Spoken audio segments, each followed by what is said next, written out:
everybody, and welcome back once again. Here we are for another edition of Inside the Headset, Week 4, Game 4. I got with me on the phone the head coach of the Purple Wave from Christian Brothers High School, Coach Thomas McDaniel. Coach, how you doing? Good, Stork. How you doing, buddy? I'm doing really good.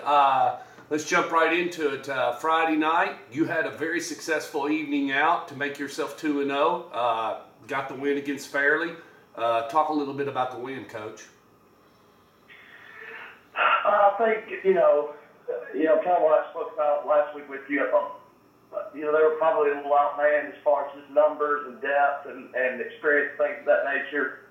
But I think the thing I took away from it, the most encouraged that I was the fact that we went out and executed. We talked about before the game, leading up late in the week, and obviously before kickoff about playing up to our potential. Whatever the measuring stick is, let's don't focus on trying to be perfect, but let's execute as best as we can, and individually let's play up to our potential, and everything else take care of itself. And I thought, I guess for the moment we played, we didn't play to the level of the competition. We tried to go out and get better, and I thought we did that. Took the opening kickoff in for a touchdown. I think the third play of the game we returned interception for a touchdown, and I don't know if my tailback first 2 touches of the game, he scored touchdowns. The tailback had 2 rushes for 80 yards and 2 touchdowns. So obviously it's not there was a lot of things that we didn't learn Friday. And it's no disrespect to Fairleigh, but a lot of things that we weren't able to, I guess, work on or execute or perform because they were just outmanned. But I was proud of the way that our kids went out and handled the situation. We got to play a lot of kids. We didn't play sloppy. We only had 1 turnover. So we've had 1 turnover and no punts in our first 2 games. Very few penalties. Just the things that you want to see as far as getting better. But we need. It's time for us to start getting into the meat of the schedule and kind of seeing where we are. Like I told you a couple times previously, in our scrimmages and jamboree, we've never really gotten into a flow. We haven't gotten, as much experience as I would have liked, and I still don't know what kind of football team we are. Now, that being said, we're probably a little bit better than I think, and we're not nearly as good as a lot of people around here think. So, we're somewhere in the middle. The next couple of weeks will definitely tell as we get ready to face Houston this Friday and then a national power in LaSalle next week. So, I'm excited to go out and play somebody that'll hit us in the mouth and see where we're at moving forward. As the game moved along and you saw automatically that you were going to come away with a win, did you turn and start pumping the 2s and 3s and giving those guys a chance to just see what they look like under the lights, so to speak? Well, absolutely. I think our 1s got to play the first quarter, which, again, the dilemma in that is that as far as a conditioning standpoint, we're not in game shape still yet. I don't think because we lost obviously week 2 we were on a bye, and then week 3 we only played a quarter. So we are right now fixing to go into week 4 of the season, and basically our 1s have played 5 quarters of football. I don't think that can be a good thing. Yeah. I don't know. So that's the concern. But all that being said, to answer your question, we did get to play a lot of guys. We had 2s and 3s that got valuable reps, and obviously could learn from that time on the field.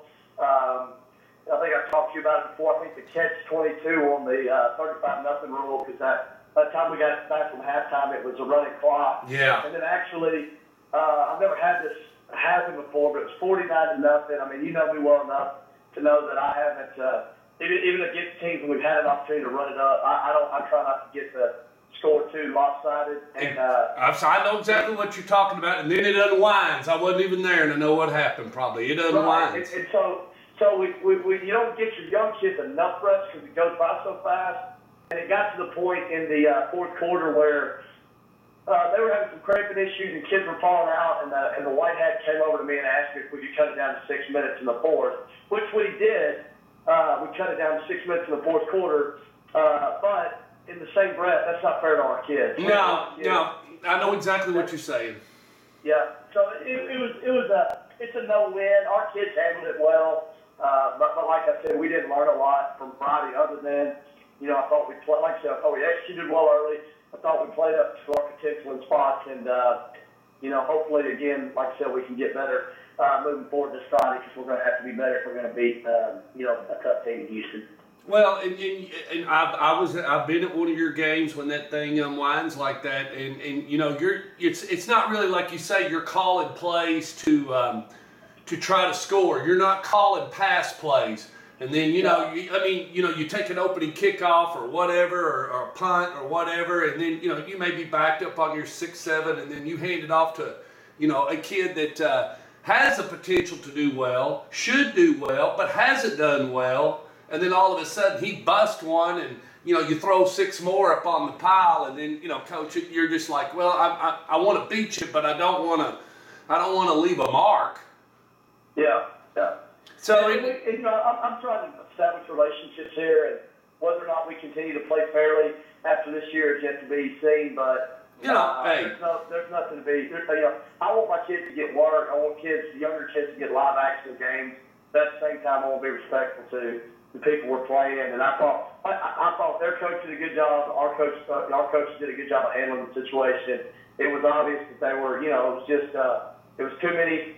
We had too many numbers, the depth, and all those things just wore them down, and but I think they came away unscathed, and they'll learn from it and get better and all that. But like I said, we still have a long way to go. Well, Coach, I'm going to reflect just on a business situation. When you think about that, they may not have all the guns or the power or whatever, but later on in life, it could be that they could be a small company, could be good as a small unit up against other small companies. But then when you go against a giant, let's say like a Walmart or something like that, you're just automatically, it's overwhelming, and like you say. But anyway, enough of Fairleigh.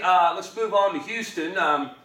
So those guys are they're really looking for a win. They're not doing well either. So it's and I'm not picking on them. They're 0-3. They lost to Ridgeway, which is a very good football team. They lost to Henry County, which obviously is a good football team. So that's two games that those two teams should beat Houston on every Friday night based on what we know of past history. Right. Both those teams are very good. And then they lost a very tough game this past Friday against Germantown, which is a big rivalry game. They're in the same vicinity of the city, and that's a definite rivalry game. So anyway, that was a real tough game. Close win for Germantown. But I do think they're better than the record indicates. I know that it's the Christian Brothers Houston, game has maybe not been traditionally a game that's played, but the kids know each other. A lot of kids, they go to Christian Brothers, live in the Germantown area, and Houston is actually the municipal school of Germantown municipal school system. So okay, so Germantown is actually a city school now, but all that being said, a lot of kids live in this area. That's I actually live in Germantown myself, so a lot of kids in the area go to Houston High School, or we have a lot of kids that go to Christian Brothers. So I think they're familiar with each other. We have played each other a lot. Like you said, they've lost to two very good teams, and then they had that rivalry game with Germantown. So yeah, they're definitely hungry for a win. And then I think in the same breath, typically, I may be speaking out of turn, but I think normally when you have a public school play a local private school, they're doing it for a reason. It's because they think they have a good shot at beating you. Yep. If they didn't, they probably wouldn't do it.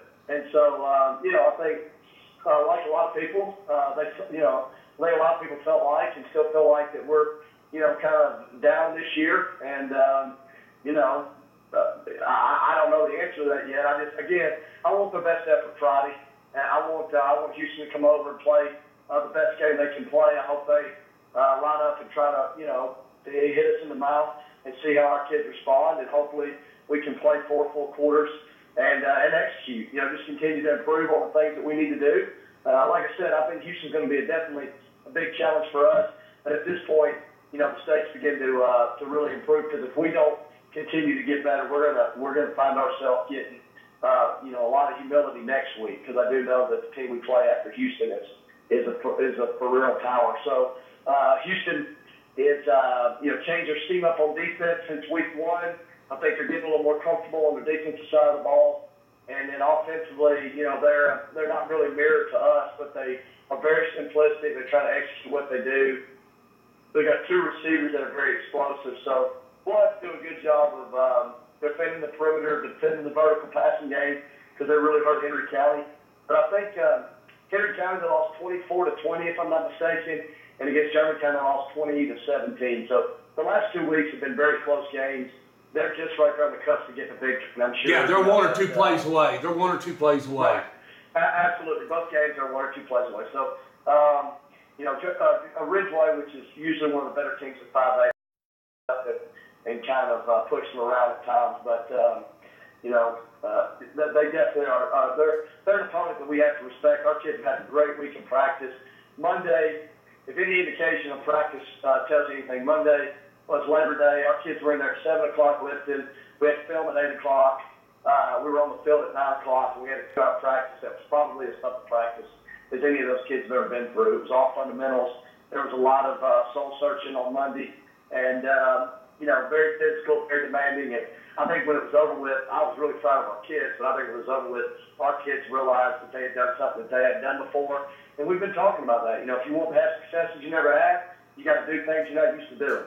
And, Monday we really paid a price, and I hope that we benefit Friday from all the work we put in this week. Well, good. Let's get on the lighter side, because coaches do have a different life and do have a little wind downtown. Got done with Friday night, so what'd you do this weekend, big guy? Well, I went and saw my, proverbial big guy, the big man, Jack Jones. Play at, what is that, Nissan Stadium now? Yeah, yeah. Yeah, but I got to drive up Saturday morning and visit with, some of my close friends and the Jones family and some of the guys that I've worked with at Oakland before. So, like I told you, I think it's not really a secret, but, when I left, it was just kind of like, it really was the harsh reality of business that you don't really plan for. But when I left, I literally just picked up and left, and I left a lot of friendships. And I've kept in touch with all those guys, and the guys that I do, deeply miss. But I haven't seen them. Yeah. So to get to hook up with several of them and spend some time together, tailgating and eating and just talking ball and hanging out was good. And I think it's always good for change, and it's been good for me. I think it's been good for everybody. But I also think it makes you even more respect and appreciate what you have. And, I've just got some friendships in Murfreesboro that I'll cherish forever. And a couple of those were able to be, with me on Saturday. And, it's just good to hang out with them. So got to see, obviously one of the best kids I've ever coached, and Jack Jones, get to, live out his childhood dream on Saturday. And that's an awesome experience to know what that kid has grown up around, and that being his ultimate goal, and honestly being able to walk that with him from day one. I remember taking him to the junior day when he was a sophomore at Memphis. I remember the day that Tennessee offered him. I remember where I was when Jack got offered. I remember where I was when Jack accepted the offer. So I kind of saw the whole thing go down, and then to see obviously the way he kind of transformed. And then, where he is now, it's pretty cool to see him go through all that and then get to run out through that tee. And then, the ball walk and all that stuff. So I got to share with his family. So great weekend, great to see friends, great to see family. And, it was just great to see some of the kids reap their successes. And honestly, it was a great weekend for Oakland. For all the people that are involved in Oakland, Kevin Prather, got his first career start as a true freshman at UT Martin. Obviously, they didn't perform the way they wanted to against Ole Miss, but he got his first start as a true freshman. I know Anthony Akers and Josh Cunningham both went to Houston. They made the travel squad and got to play against Houston at Tennessee Tech. So both those guys at Tennessee Tech are making a contribution. I know that Caleb Yates and Austin Barrett both are starting at Mercer, and they beat Austin Peay. I know Malik Coleman is doing really well at Tusculum. Obviously, the Smith brothers at Vanderbilt, even though they had a tough loss, are both contributing and doing well from what I hear. And, it's just cool to see all those kids that are, that are making the impact and continuing to play football. So it was a cool weekend. Yeah, I've been doing it a long time, and that is one of the cool things that you get to see is you knowing that you saw a kid on Friday night, and then finally they get to play on Saturday, and you see them go on and start their life and get the college education and becoming a true man and going on, and that's what we want them to do. I will let you know, Coach, Friday night I was at Oakland High School, and I hadn't been there probably about 10, 15 minutes, and somebody just reached and grabbed me and said, I really appreciate you talking to Coach McDaniel. He's a part of Oakland High School, and we love him, and he's a great guy, and I appreciate you talking to him because we don't get to hear, so we get to hear straight from him, not from somebody else's transcript of what could be written in a newspaper or something. I'm not driving newspapers down, but a lot of people enjoy it, and I appreciate you gathering with me. So 7 o'clock Friday night? Yeah, 7 o'clock, and it's gonna be great weather, and yep. Like I said, I'm just excited to get out there and see what we can do, and if we can keep taking steps in the right direction. Well, are you going to Oklahoma game? No, I'm not. I'm going to. You got to work. You got to work. Yeah, I'm going to enjoy some downtime Saturday evening, but Saturday morning and Sunday will be a lot of working for me. Hopefully, like I said, I don't want to look ahead because Houston is definitely capable of beating us, but you got to play in the work. You already got to play in the work. You already got to get your week lined out. Yeah, we got a really tough week ahead of us. We're going to have to travel 8 hours to Cincinnati and then play one of the best teams in the country next week. So I definitely got my work ahead of me. I always enjoy the Cincinnati area. I always enjoy it. So anyway, I'll talk to you next week, Coach. Be good. All right. Good luck Friday.